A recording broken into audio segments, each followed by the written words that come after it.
Hello people, मेरा नाम है डॉक्स एंड आज हम पढ़ने वाले हैं एक बहुत ही lovely but questionable doujin. Because why not. Doujin पढ़ने के लिए आपको कोई टाइम देखने की जरूरत नहीं है, जब मन करे पढ़ लो। वेल, आज की जो दोजिन है वो इतनी क्वेश्चनेबल तो है नहीं, बट मैं उसको पर्टिकुलरली क्वेश्चनेबल बनाऊंगा तुम्हारे लिए because I find it really questionable. So let's start this video without any further ado. So first of all we got to introduce to our main character और main girl Sakuraba Saku. As we can see, Sakuraba काफी खूबसूरत है और बहुत ही खूबसूरत figure भी रखती है, बट इतनी खूबसूरती के बावजूद भी वो काफी बड़ी सिंगल है। And as you know people, जिंदगी का पाठ हमें यही सिखाता है कि जब एक बहुत ही खूबसूरत और जवान लड़की पूरी जिंदगी सिंगल रहे तो उसको डेस्पो बुलाते हैं, ना कि डेस्परेट। बिकॉज हम यहाँ पे लड़की की बात कर रहे हैं, ना कि लड़कों की। अगर हम दोजिन के टॉपिक पे वापस आए तो साकू ने finally at the age of 23 अपनी लाइफ का पहला बॉयफ्रेंड बना लिया, and that's very appreciatable honestly. And wonderfully आज उसकी लाइफ की पहली डेट है with his first boyfriend. She is really happy and excited about it. And you know people, बहुत खुशी होती है जब आपको इतने सालों की स्ट्रगल के बाद अपनी लाइफ का पहला पार्टनर मिलता है। एंड ट्रस्ट मी गाइस, मैं अपने पर्सनल एक्सपीरियंस से बिल्कुल नहीं कह रहा ये। And wow, suddenly Mr. Boyfriends appear and she's like, what's up boyfriend? And he is like, sorry, let's break up. And I'm like, क्या? Well, I'm sorry, मैं इतनी जल्दी ब्रेकअप को एक्सपेक्ट नहीं कर रहा था। I mean, ये दोजिन का पहला पेज का पहला पैनल है। And at this point, मैं और साकू हम दोनों ही काफी ज्यादा स्टन्ड है कि एग्जैक्टली हुआ गया। And एक बार तुम इस बंदे का रीजन सुनो ब्रेकअप का। He is saying the truth is I prefer more feminine girl. Thank you for our brief time together. And I'm like, what the fuck you mean by feminine? क्या तुम्हें साकू दिख नहीं रही? साकू is so beautifully cute. First of all, साकू ने इतना cute सा top पहन रखा है, उसके नीचे एक मिनी स्कर्ट, उसके नीचे नेट, उसके नीचे black boots. How the hell this guy is not finding her feminine? Don't take me wrong boys, but in this particular panel, Saku looks like a freaking cute little hoe, and I really mean it. इसको ये बंदी feminine नहीं लग रही, इसकी तो छाती ही फट जाएगी जब इसको पता चलेगा कि मैं मसल मॉमिस के स्पिट्स को ज्यादा बेटर प्री वर्कआउट प्रेफर करता हूँ। What did he say?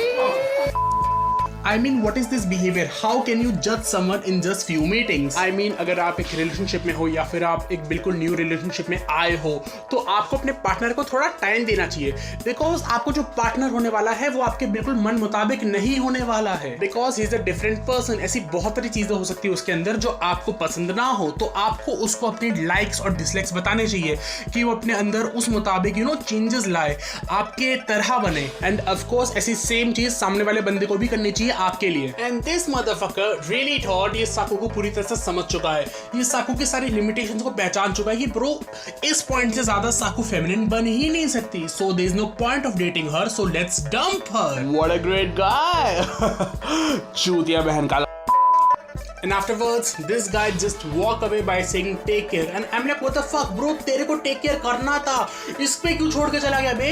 But still, हमें स्टोरी में आगे बढ़ना चाहिए। So our girl Saku, she got utterly dumped without even losing her virginity. And people point to be noted, यहाँ पे बहुत ही अच्छा मुद्दा उठाया गया है। दीदी पलंग तोड़ना चाहती थी, चूतिया दिल तोड़ के चला गया। People, मैं आपको बहुत ही warm heartedly रिक्वेस्ट करूंगा कि आप प्लीज साकुराबा साकू के लिए कमेंट्स में F लिखिए to show respect. And people, let me remind you, आपको कमेंट्स में F इसलिए नहीं लिखना क्योंकि मिस साकू का दिल टूटा है, बल्कि इसलिए लिखना है क्योंकि मिस साकू का पलंग नहीं टूटा।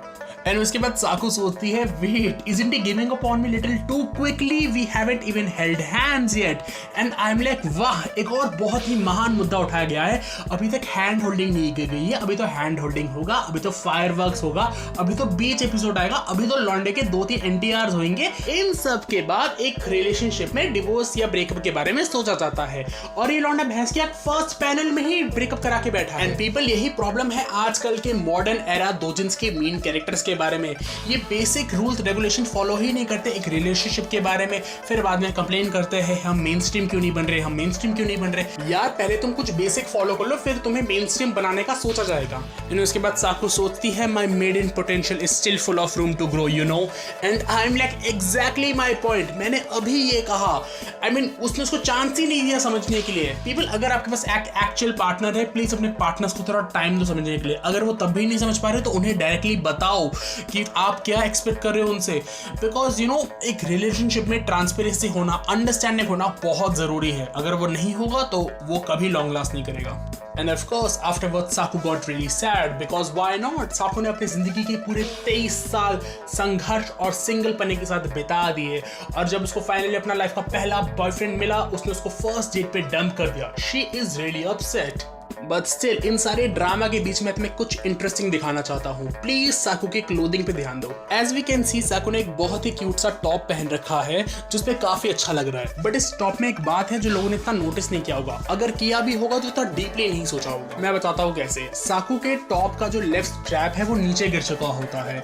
इन मोस्ट केसेस ऐसे स्लिप डाउन स्ट्रैप को हम तभी दिखाते हैं जब हमें सेक्सीनेस शो करनी होती है, बट यहाँ पे ऑथर ने काफी स्मार्टफुली खेला है। इस पॉइंट पे जो वो स्लिप डाउन स्ट्रैप है वो यहाँ पे सेक्सीनेस शो नहीं कर रहा, बल्कि वो यहाँ पे मिजरी शो कर रहा है, because Saku just got dump by her first date. वो गिरा हुआ स्ट्रैप ये इंप्लीकेट करता है कि Saku is not in a mental state जहाँ पे वो अपने आप को संभाल पाए, एंड उसका जो फेस एक्सप्रेशन है वो इस पूरी मिजरी को बहुत अच्छे से सपोर्ट कर रहा है। अगर हम स्ट्रैप्स पे बात करें फिर से, तो ऐसे स्लिप डाउन स्ट्रैप जो शोल्डर से गिर जाते हैं लोगों को ये काफी सेक्सी लगते हैं, इवन मेरे को भी काफी सेक्सी लगते हैं। But in this particular cases I am not finding it very much sexy, rather I am finding it really cute, because अगर हम प्लीज साकू के एक्सप्रेशंस पे ध्यान दे, इस पूरी सिचुएशन पे ध्यान दे, तो यार she is just too cute, like I am really enjoying her misery, like it is just amazingly good। मुझे यहाँ पे ऑथर को एक्चुअली हक करने का मन कर रहा है कि उसने कितनी खूबसूरत तरीके से, कितने ब्यूटीफुल तरीके से उसने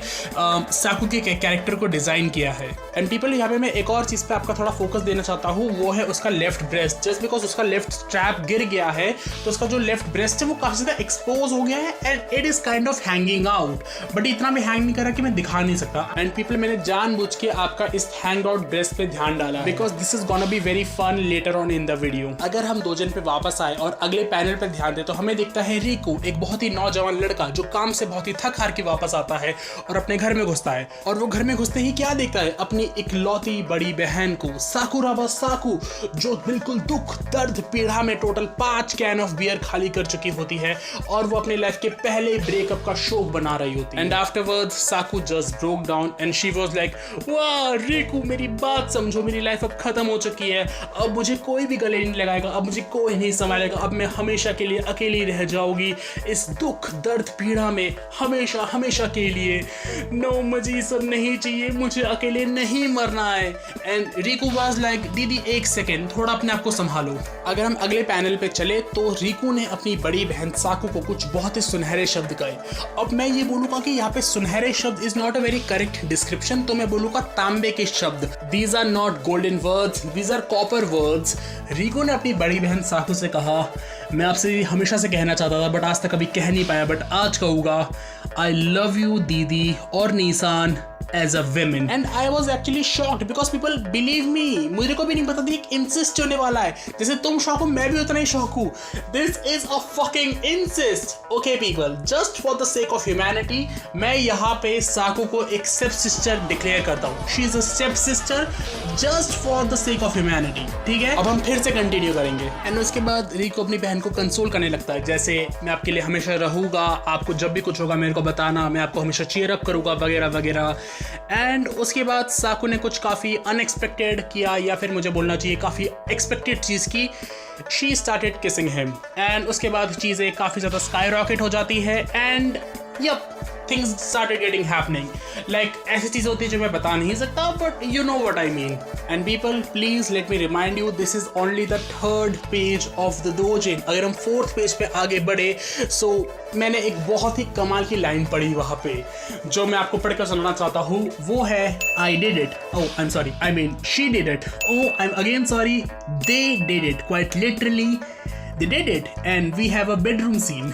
एज वी कैन सी ये सुबह का टाइम है बिकॉज साइड में खिड़की है और उस खिड़की से बहुत ही सुनहरी सुनहरी धूप की किरणें अंदर गिर रही है, एंड हम देख सकते हैं साकू एंड रिकू को। रिकू तो बहुत प्यार से सो रहा है, Saku is just little freaking out. Saku is like, वाह वाह वाह, what do I do, what do I freaking do, I just had sex with my little brother, what's more it didn't hurt at all, it felt actually incredible. उसके बाद साकू कुछ ऐसा सोचती है जो मैं बता नहीं सकता because of YouTube guidelines. Already मेरा चैनल टर्मिनेशन के कगार पे बैठा है, बट स्टिल अगर हम दोजन पे फिर से ध्यान दें तो हम देख सकते हैं कि साकू अपने छोटे भाई रिकू पे ध्यान देती है, and Riku is like, neesan you the cutest girl in the world, and I and Saku is just like, jeez Riku कुछ भी, ओहो। उसके बाद Saku is like, take responsibility for driving your onii san crazy, and I am like, Wow, great scene honestly. And also people, as we can see, I think इसका page 4 ही इसका main cover है, because यहाँ पे हम इसका official title भी देख सकते हैं, जिसको मैं पढ़ूंगा एज नागाचीची पोनकोत्सु ओनिसान वा ओतोतो पोकारी ताई. In English that would be big sister with drooling breast wants to fuck her little brother. I mean that's a really good title of a really good doujin. Now here's the thing people, इस पूरे title में एक particular term है जो ये दोujin बहुत ही seriously लेता है, और वो है drooling breast. मैं बताता हूँ कैसे. Let's just say people, आप इस दोujin को पढ़ते हो as I recommended to you. First of all people, really thank you अगर आप मेरे रिकमेंडेशन को थोड़ा सा भी कंसिडर करते हो. मुझे बहुत अच्छा लगता है जब आप मेरी रिकमेंडेड मांगा, दोujin या फिर एनिमे को देखते हो और आपको अच्छा लगता है और आप कोई पॉजिटिव सा कमेंट करते हो लाइक नाइस रिकमेंडेशन वगैरह वगैरह. मुझे बहुत अच्छा लगता है because that feeling, that moment is very precious to me. मुझे बड़ा अच्छा लगता है. But still people, back to the video. Let's just say आप इस दोujin को पढ़ते हो तो आप एक बड़ी वियर्ड सी चीज नोटिस करना शुरू कर दोगे. जैसे जैसे आप पढ़ोगे आपको रियलाइज होगा कि जो हमारी मेन फीमेल लीड है साकू, उसकी जो ब्रेस्ट है वो पेज बाय पेज काफी अजीब तरीके से आउट ऑफ शेप हो रहे हैं. मैं ये नहीं कहूँगा वो बड़े हो रहे हैं, बट मैं कहूँगा वो आउट ऑफ शेप हो रहे हैं. एट फर्स्ट साकू के जो ब्रेस्ट है वो हमें शैगी लगते हैं, जो वो है भी, but at some point in the doujin उसके ब्रेस्ट की शैगीनेस इतनी ज्यादा बढ़ जाती है कि वो काफी ज्यादा वियर्ड लगने लग जाते हैं. मतलब at some point you just feeling little uncomfortable कि ये थोड़ा ज्यादा ही हो रहा है. And as the title suggest, it just feels like कि साकू के ब्रेस्ट ड्रूल कर रहे हैं, जो दोujin को काफी ज्यादा क्वेश्चनेबल बना रहे हैं. इन सब के बावजूद भी मैं ये बोलने में बिल्कुल भी कतराऊंगा नहीं कि this is a really nice doujin. मुझे बहुत अच्छा लगा. इसका जो विजुअल अपील है वो इस दोujin को बिल्कुल एक न्यू लेवल पे ले जाता है. आई love the art style, I love the story, I love the chemistry जो रीकू एंड साकू के बीच में है. आई नो थोड़ा सा वियर्ड इंसेस्ट है, बट उसको भी बहुत अच्छे से हैंडल किया गया है. मुझे काफी अच्छा लगा. एंड मुझे बहुत अच्छा लगा कैसे ऑथर ने स्टोरी के बीच बीच में कहीं कहीं पे ड्रामा डाल के स्टोरी को काफी बैलेंस फील देने की कोशिश की है, जो यू नो पूरी दोujin को एक सेक्सुअल अराउजिंग के साथ साथ एक एंटरटेनिंग पीस ऑफ मीडिया भी बना देता है. अगर हम एक्शन सीन्स पे भी बात करें तो दे आर बियॉन्ड लवली. मुझे बहुत अच्छा लगा कैसे ऑथर ने एक्शन सीन्स के बीच में भी बहुत अच्छे तरीके से स्टोरी को मेंटेन किया है. और पीपल, इन सब का क्रेडिट जाता है इस प्यारी सी दोujin के ऑथर ओरित्सुकी फूमियो को. And without a doubt Fumio Sensei ने कुछ बहुत ही बेहतरीन काम किया है इस दोujin के अंदर. I love the doujin all over बोला जाए, मुझे काफी अच्छा लगा. I love the art style, I love the story, I love the face expressions, I love it in every way. Once again people, इन सब के बावजूद भी मुझे बस एक शिकायत है मिस्टर फूमियो सेंसेई से. मतलब ये कोई एग्जैक्टली शिकायत नहीं है, ये बस एक बात है कि why is it really drooling. I mean मैं समझ गया कि फूमियो सेंसेई को ड्रूलिंग ब्रेस्ट काफी पसंद है, इसलिए उन्होंने पूरी एक दोujin बनाई. And let me tell you people, this is a very common thing in the doujin industry. मतलब ऑलमोस्ट सारे ही आर्टिस्ट अपने प्रेफरेंस के मुताबिक ही अपनी doujins को बनाते हैं मोस्टली केसेस में. And this particular doujin is a very great example of it. अब पता है पीपल पॉइंट क्या है? पॉइंट ये है कि जो ये पूरा ड्रूलिंग ब्रेस्ट वाला पार्ट है ना, ये काफी ज्यादा मिक्स रिएक्शन रखता है अपने पास. मैं बताता हूँ कैसे. सो अभी recently I was on this some chat room and वहाँ पे मैं और कुछ और लोग मिलके हम लोग ना इस पर्टिकुलर doujin पे डिस्कस कर रहे थे, और हमारा डिबेट का पूरा पॉइंट ही यही था कि ड्रूलिंग ब्रेस्ट सही है या गलत है. पता नहीं कैसे, but with in few minutes हमारा पूरा कॉन्वो को ज्यादा ही एग्रेसिव हो गया, बहुत ज्यादा अब्यूजिव हो गया. इस पूरे कॉन्वर्सेशन का पूरा रिजल्ट कुछ निकला तो नहीं, बस ये बोल सकते हैं कि एट द एंड हम सब एक दूसरे को बहुत ही फॉरबिडन वर्ड से निहार रहे थे. In the end people, point यही है कि some people really love shaggy breasts and some people doesn't love shaggy breasts. ऐसी सारी बातें सुन के लगता है कि doujin को काफी ज्यादा नेगेटिव इम्पैक्ट पड़ा होगा, बट इसका ठीक उल्टा हुआ है. doujin को एक्चुअली काफी अच्छा रिस्पॉन्स मिला है. एज ऑफ राइट नाउ इस doujin के NH पे टोटल ऑफ 42,000 प्लस फेवरेट्स है, and that's a really good number. And people, मैं ऑल्सो बताना चाहता हूँ this particular doujin is also a very favourite doujin of the doujin meme community. doujin meme community ने इतने कमाल के मीम्स बनाए हैं इस पर्टिकुलर doujin पे जो मुझे बड़े अच्छे लगे.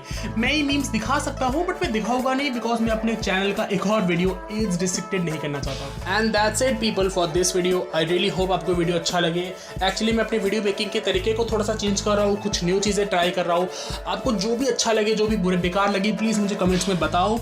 एंड यस, प्लीज लाइक करें, सब्सक्राइब करें, अपने एनिमे मित्र मंडल से हमारा वीडियो शेयर करें, एंड प्लीज कमेंट सेक्शन में अपनी विचारधाराओं को प्रकट करना ना भूलिए. अगर आपके पास कोई आइडिया है जो आपको लगता है कि मुझे बनाना चाहिए, तो प्लीज मुझे कमेंट्स में बताइए. And once again people, thank you for watching this video. See you soon in the next video. Good bye.